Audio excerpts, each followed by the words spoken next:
미래가 알고 싶어 찾아온 수많은 사람들.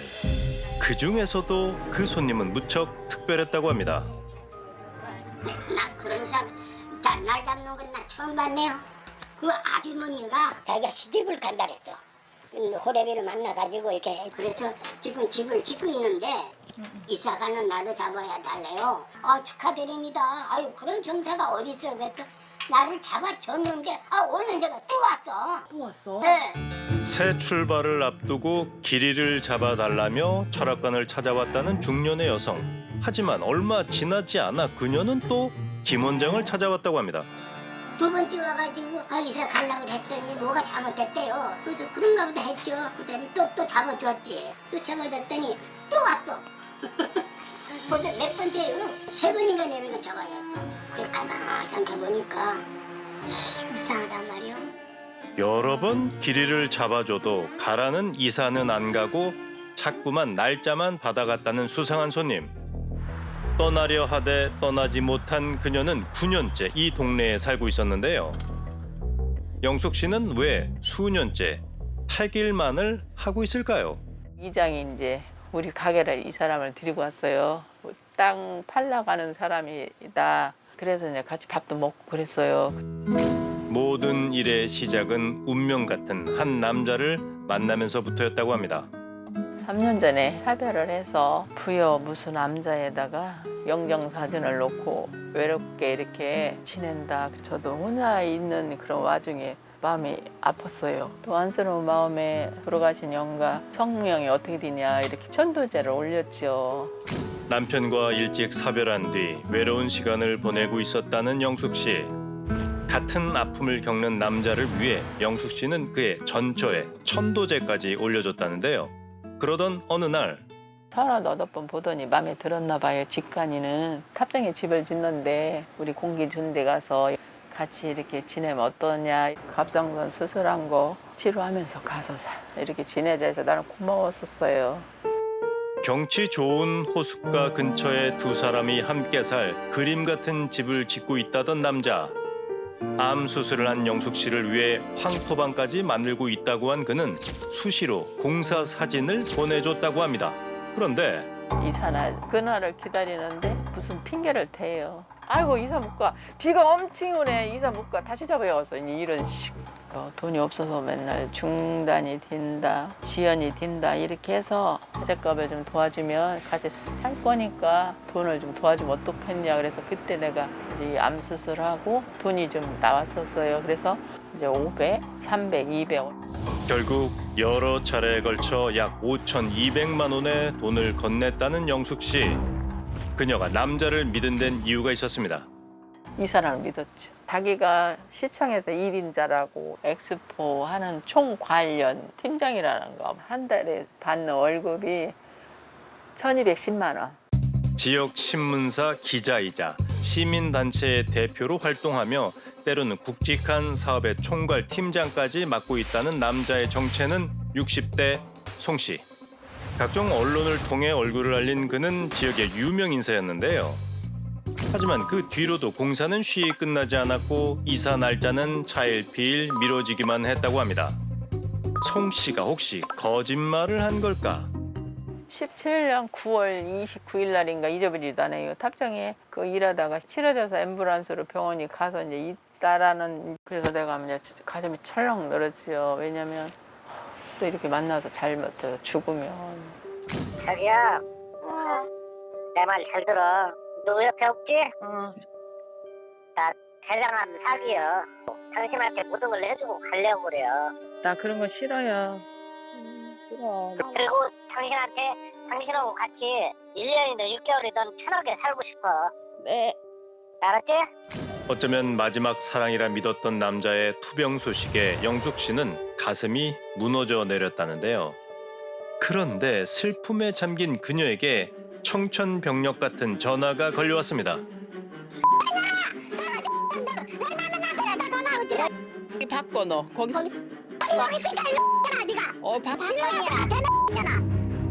혼자인 줄 알았던 송 씨에게 아내가 있다는 겁니다. 이게 대체 어떻게 된 일일까? 우린 영숙 씨에게 전화를 걸었던 순재 씨의 얘기를 직접 들어보기로 했습니다. 저희 그 SBS 궁금한 이야기 YT에서 나왔는데요. 선생님 좀 연락 안 해가지고 안 나온 지 한 달 됐어요. 그 선생님 실례지만 어떤 관계신지 여쭤봐도 될까요? 배우자예요. 지금 13년째. 13년을 함께 살았지만 최근 송 씨의 소식은 모른다는 순자 씨. 그녀라면 송 씨를 둘러싼 사건의 진실을 알고 있을까? 합정호에 집을 지어주겠다. 합정호에 집을 지어줘? 처음 듣는 소리인데? 그 혹시 그 대장암 투병하고 있다는 사실 대장아? 코미디다. 농장 뛰어낸 건 있지. 죄다 새빨간 거짓말이랍니다. 영숙 씨가 제대로 속은 것 같다는데요. 아까 그 여자는 이제 지금 사는 여자고 본처는 애 있고. 천도제를 지내줬잖아요. 그래요. 근데 본처가 살아있다고. 알고 보니 순자 씨는 송 씨의 내연녀고 천도제까지 올렸던 본처 정숙 씨가 멀쩡히 살아있다는 건데요. 거기 가보니까 아들하고 둘이 살더라고요. 아니 본처가 죽었다고 해서 만났어요. 근데 본처가 살아계시네요. 그랬더니 나 죽었다 그랬어요? 이러더라고요. 자식 있는 사람이 어떻게 그런 짓을 했느냐고. 영숙 씨를 만나면서 순자 씨와 동거를 하고 정숙 씨와 법적인 부부관계를 유지하며 새 집 살림을 하고 있었던 송 씨. 하지만 그는 참 뻔뻔했습니다.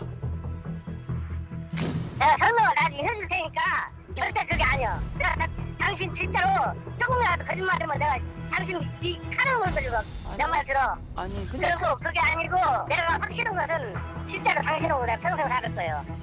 죽어도 내가 확실한 건 진짜 벤츠예요. 모든 게 설명 가능한 오해일 뿐 자신의 진정한 사랑은 오직 영숙 씨뿐이란 겁니다. 그러면 집을 좀 보여줘라. 내 항토방 있다며 도대체 어디냐? 주소도 없어? 탑정 커피숍 모팅 이렇게 들어가면 꼭대기 있어. 좀 있으라고. 우린 영숙 씨와 함께 호수 앞 러브하우스를 찾아 나섰습니다. 그런데 분명 목적지에 도착할 때가 지난 것 같은데 어째 눈앞에 보이는 건 막다른 길뿐인데요. 이쪽도 완전히 막혀 있는데 근데 여기 집이 있을 리가 있어요. 묵혔다니까. 나는 솔로라며 영숙 씨 앞에 나타난 송 씨. 그러나 그에겐 본처 정숙 씨와 내연녀 순자 씨도 있었는데요. 언론인, 시민단체 대표, 사업가 등으로 자신을 소개한 그의 정체는 대체 뭘까요? 그런데 송 씨의 민낯을 고발하겠다며 우리를 찾아온 사람이 있습니다. 바로 그에게 속았다는 또 다른 여자, 옥순 씨입니다. 송 씨를 알게 된 건 벌써 20여 년 전 일이라고 합니다. 널 너무 사랑한다. 그러니까 잘해주겠다. 나 치료를 시켜주겠다. 이렇게 시작이 된 거야. 힘든 찰나에 그렇게 와서 딱 얘기를 해주니까 그동안에 내가 막 견뎠던 것들을 와르르 무너지면서 내가 그냥 거기에만 의존하게 되는 거 있잖아요, 사람이. 일자리를 알아봐 주겠다며 접근해 환심을 샀다는 송 씨. 그런데 오늘 해주겠다, 내일 해주겠다. 계속 그런 식으로. 근데 그런 찰나에 자기가 위암이라는 거예요. 갑자기? 네, 갑자기 위암이 걸렸다. 그래서 상황이 너무 안 좋다. 수법을 딱 뽑은 것 같아, 패턴이. 그냥 자기 동정받아야 될 사람인 거예요. 버림을 받았거나 아니면 죽었거나. 그리고 자기가 아파서 암에 걸려서 뭐 이런 식으로.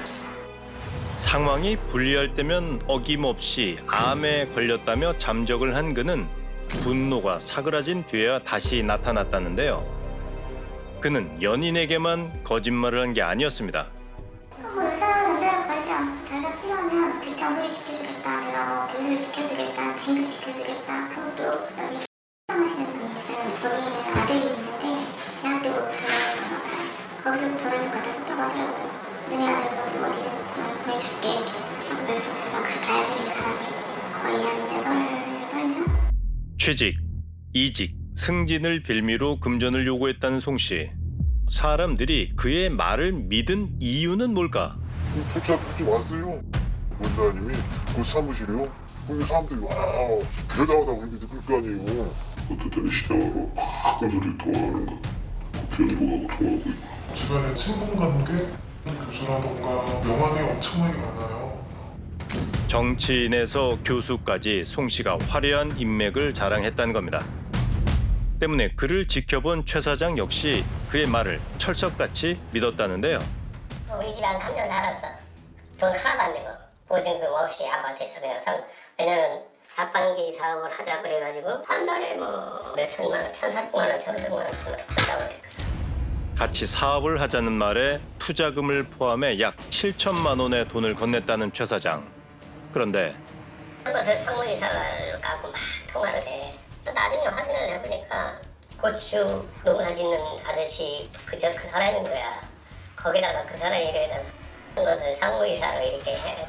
특가법상 알선 수재미 뇌물수수 병을 한 1년 6개월로 살다 나왔어요. 송 씨가 하는 얘기 중에 정말 진실이 있긴 한 걸까? 그를 직접 만나봐야겠습니다. 계세요? 하지만 동네 어디에도 그의 흔적은 없었는데요.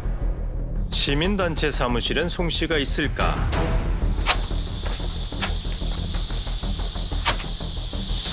아무도 없나 본데? 하지만 문은 굳게 닫혀 있습니다. 혹시 잠깐 자리를 비운 건 아닌지 우린 그가 올 때까지 기다려보기로 했는데요. 그런데 멀찍이 차를 대고 걸어오는 여자가 낯이 익습니다. 자세히 보니 송 씨의 내연녀 순자 씨인데요. 의아하게도 사진 찍는다. 제작진 차량을 촬영하고는 건물 안으로 들어가는 순자 씨. 곧이어 전화 한 통이 걸려옵니다. 여보세요? 석이라고 합니다. 저도 기자 생활을 좀 했었고요. 다짜고짜 자기소개부터 한 사람은 송 씨였는데요. 마침내 연락이 닿은 그는 우리의 질문에 명쾌한 답을 들려줄까요? 탑정호에 집을 지으겠다고 말씀하신 사실이 없으실까요? 아이 거기 짓다가 다 팝 묻어갖고 돈 없어갖고 그런 것까지 다 얘기를 해야 돼요? 부부간의 사소한 일까지 그런 것까지 얘기를 해야 돼요? 지난해 9월 영숙 씨는 결혼을 빌미로 돈을 갈취해간 송 씨를 사기죄로 고소했습니다. 하지만 당시 그의 입장은 결혼을 약속한 적이 없다는 거였는데요. 이제와 부부의 사생활에 간섭하지 말라는 송 씨의 진심은 뭘까? 집을 짓긴 하셨어요? 질러다가 터 닦아놓고 난리가 나가지고 그런 것까지 다 얘기를 그거 경찰이 다 조사했어요 이미. 그러면 혹시 그 집을 어디다가 지으셨었어요? 그런 것까지 그러면 혹시 여성분들한테 위암에 걸렸다, 대장암에 걸렸다, 그 말도 안 되는 소리 좀 하지 말고요. 바람을 피웠다는 거짓말을 말도 좀 잘못했으면 법원에서 판단할 거 아니에요. 더 이상 하고 싶은 말 없어요. 수많은 사람을 속이고 모습을 감춰버린 송 씨. 그를 처벌할 방법은 없을까? 알고 보니까 연인 관계가 성립할 수 없는 조건이었다. 유부남이고 가정이 있고 배우자가 있는 경우다. 애초에 같이 살 수도 없을 뿐더러 그런 집도 존재하지 않았다면은 짓기 위한 그 비용이 들어가는데 그 부분이 부족하다라면서 힘들다는 얘기를 했으면은 그건 기망에 해당하죠. 사기죄 피해 금액이 5천만 원 이상이고 이전에도 이미 실형까지 살고 나온 그런 전력이 있다면은 징역의 집행유예 가능성도 있지만 1년 내외의 그런 실형이 선고될 가능성도 매우 높다고 생각합니다. 지난 8월 29일 송 씨의 거짓말을 세상에 알리고 싶다는 영숙 씨가 시청 앞에 섰습니다. 사지가 벌벌 떨리지요. 지가 사기치고 지가 거짓말하고 나한테 뒤집어 쓰우고 분하고 억울하고 9년 세월을 이렇게 속였다는 게 너무 실제 죽고 싶어요. 그저 소소한 행복을 바랐습니다. 오직 진심 어린 한마디를 듣고 싶었을 뿐인데요. 거짓 사랑이 지나간 자리, 지금 그곳엔 깊은 아픔만이 드리워져 있습니다. 다 사기, 거짓말. 맨날 입만 열으면 다 거짓말이라고.